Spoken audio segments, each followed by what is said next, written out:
Breaking news coming out of the NFL, the Rams have signed head coach Sean McVay and general manager Les Snead to multi-year extensions. The pair are entering their 10th season together with the Rams, winning Super Bowl 56 during the 2021 season. McVay is the youngest coach in the NFL history to win a Super Bowl and was named Coach of the Year back in 2017. His coaching tree has now provided 7 head coaches across the NFL. Snead, meanwhile, has been with the Rams as GM since 2012 and has seen LA make the playoffs in 7 of the past 9 seasons. But to your point, that Arctic flow down Florida is just messing with everybody. But we've got you covered. We're back on track for Super Bowl week out in Santa Clara. Last time these two clubs faced off for the Lombardi Trophy, it decided the 2014 season with dramatic finish. Malcolm Butler, that iconic Super Bowl moment, intercepting Russell Wilson's pass to the goal line to deny the Seahawks back-to-back titles. Both teams arrived in San Jose, but it was pretty good, I'd say. Our Pete Prisco puts our weekly NFL power rankings together during the regular season. Now he's shifting to player rankings ahead of the big game. Of the top 10 players on this list, 7 are Seahawks. Of the top 20 that we'll talk about, 12 are Seattle players. So let's bring in the aforementioned Pete Prisco, who will be keeping his Super Bowl streak alive when he gets to the Bay Area later this week, and someone who knows the Bay well. Rand Carthon joining us with any agreements, disagreements, thoughts about Pete Prisco's power rankings. So, Pete, let's start with number 1, Jackson Smith-Njigba. Top player, is there a clear 1v2, or where did you arrive with JSN at the top?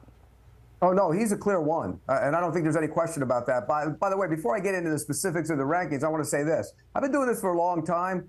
This Super Bowl does not have star power, not many at all. And, usually even you have a couple offensive linemen, they're not star power, but they're great players at their position. You don't have that either. And it's a tribute to both coaches and both organizations for getting here, because they did it with a lot of, players that are good players, but not a lot of great players. So that's when I do the rankings. I kind of went through this and I said, I haven't done this in a long time in terms of coming up with rosters that really don't have a lot of star talent. So Smith-Njigba is a star, and there's no question about that. And he's the best player in this game.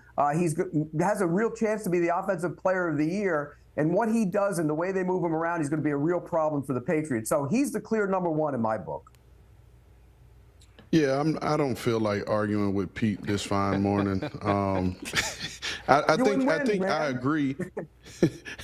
I agree that Jackson Smith-Njigba is one. I wouldn't say that it's clear and he's head and shoulders above everyone else, because I also think Drake May is a star, which I know we'll get to him next. But to Pete's point, the way that these two organizations, these two GMs have built these rosters and the way these coaches coach, I think is more of a testament to those guys. And one guy we don't talk about enough, even throughout this whole process, is Elliott Wolf and the job he's done in building this roster. There was a lot of people and players that they already had that were already here on the roster in New England, but Elliott's done a really nice job in partnering with Mike Vrabel and building this team. Yeah, it's been interesting. A lot of love for John Schneider, what Seattle's been doing, but Rand, you're right when it comes to New England. And now that you've worked a full season with Pete Prisco, we just know that he hates doing more work. Basically, he's saying Super Bowl 60, I had to spend more time working on this player rankings than I have in the past. Pete, you mentioned Drake May. Let's talk about the number 2 player on your list. Yeah, and look, Drake May is on the way to being a superstar quarterback. There's no question. And he's in the MVP voting this year. So he's number 2. I just think Smith-Njigba had a better season in terms of, look, the quarterback's always the most valuable. But when you look at what they did this year, Smith-Njigba was better at his position, just a little bit better than what Drake May was at quarterback. He's on his way to being a superstar, no question about it. He hasn't played well in the postseason, and that's a little bit concerning when you look at going into this game, because you look at his numbers in the playoffs, he's turned the ball over, he's been hit a lot. He has run the ball, but he hasn't been effective as well in terms of throwing the football as he was in the regular season. So some concern, but he's the number 2 in this spot. Yeah, big fan of Drake May. I think we all are. And like Pete said, this guy's an MVP candidate. Will likely finish in the runner-up in terms of the MVP candidate, but going into his third year next year, this guy's on the right track of being a bona fide superstar in the league.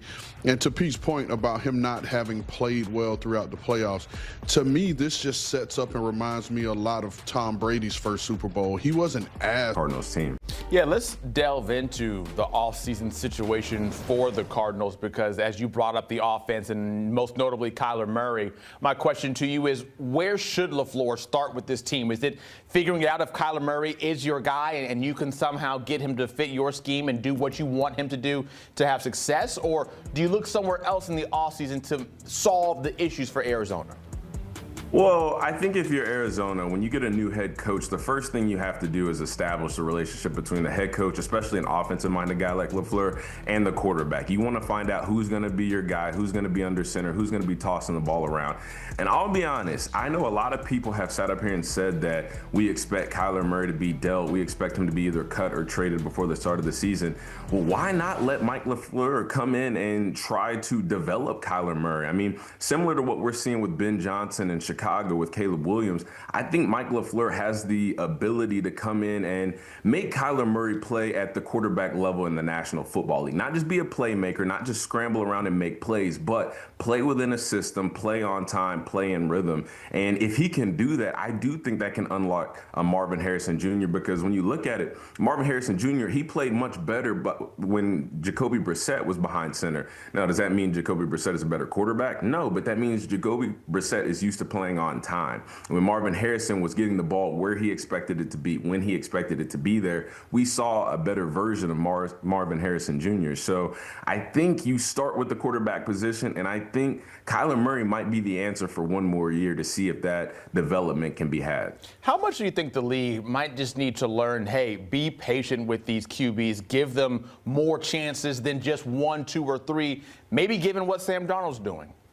I was going to say, I mean, do we need another Sam Darnold story? Do we need another Daniel Jones pre-Achilles? I mean, I think we're starting to see. There was a trend for a couple of years where number 1 picks, first overall pick quarterbacks would come in and they would have an immediate impact. I mean, you think about guys like Cam Newton came in, rookie of the year, all world type players, but we're not seeing that type of talent. I think that that's a lack of development in the college level. And then I think that once these guys get to the NFL, the expectation put on by the media, by the coaches, by the team, I think it's just too much for these guys to overcome at times. So I think that there's nothing wrong with letting a guy like Kyler Murray develop, because even as much as we can sit here and point some of the blame on him, it's not like he's had the best coaching offensively either. He hasn't had the best quarterback coach. He hasn't been in the best system. I mean, again, this has been the worst team in the league over the past 4 seasons for a reason. It's been players and it's been coaching as well. So I think, again, if you're Mike LaFleur, you want to see if you can put your DNA on Kyler Murray, if you can, again, make him play within a system, make him play like an NFL quarterback, let his legs be an advantage, but again, improve him as a passer, improve his mechanics and the way he sees the football field. And I'm not going to say you're going to have a Sam Darnold type return where you're going to get to the Super Bowl because, again, this Cardinals team, they have a lot of work to do outside of that. But again, you never know what's going to happen if you just give these quarterbacks, these young guys, time to develop. Yeah, one way or another, Arizona just wants a better offense, and however that happens, it happens. Can say the same thing for the Raiders, who are going to hire Clint Kubiak as their next head coach. Won't be made official until after the Super Bowl, but it's now the second year in a row that Raiders are dipping their toes into the waters of Seattle. How do you think this one will work out? You know, first and foremost, I want to say kudos to the NFL. I mean, this isn't even a debate at the National Football League, but, you know, you have a coach who's going to take a job, but guess what they do? You can't make it official until after the team is done playing. That way you don't have a situation of, oh, well, a guy's coaching here while trying to get ready to take a job there. Cough, cough, college football. I mean, I don't know what the hell they're going to do about that, but something needs to be done. I just wanted to throw that out there. But again, I think this is a good hire. And why? Because I don't think it's wrong to comp Fernando Mendoza to Sam Darnold. I don't think that's a bad comp at all. I mean, similar in terms of getting to the National Football League, needing time to develop, but we've seen what Sam Darnold looks like under Clint Kubiak. We see right here on the screen what the Seattle offenses look like this year. 3rd in points per game, 8th in yards per game, 6th 6th in yards per play. I mean, we see what an offense looks like under Kubiak, and I think that, again, if you get the Fernando Mendoza that we expect to translate at the next level, which, again, he's not going to be the flashiest guy. He's not going to be a guy that's going to go out there and make all the flashy plays and wow you with sexiness, but a guy that can play well in a system, get the ball out on time, use his legs to get out of sacks, get out of the pocket, and create plays. I think that this is a step up, obviously, from what we saw from Pete Carroll and Geno Smith last year in Vegas. Yeah, we saw those past 5 years of Kubiak where he's been coaching and it's been moving trucks every single year. Now gets to move on over to Vegas. And off-season situation, you look at the Raiders, probably number one, obviously being that number one overall pick, and Fernando Mendoza. Is that where it starts for you with this look ahead to the offseason for Vegas? Hell yeah. I mean, Zach, listen, I think if we've learned anything this year in the National Football League, it's that good coaching and good quarterback play, that can elevate your team to new heights. And yes, I get it. Teams like the Denver Broncos and the Texans, they lived off their defense. But the two teams that are playing for the Big Daddy, I mean, they have good coaching and they have good quarterbacks. And that's just the way that it starts. So if you're Vegas, if you're absolutely at the bottom of the league right now, obviously you've got the number one pick for a reason. You're going to spend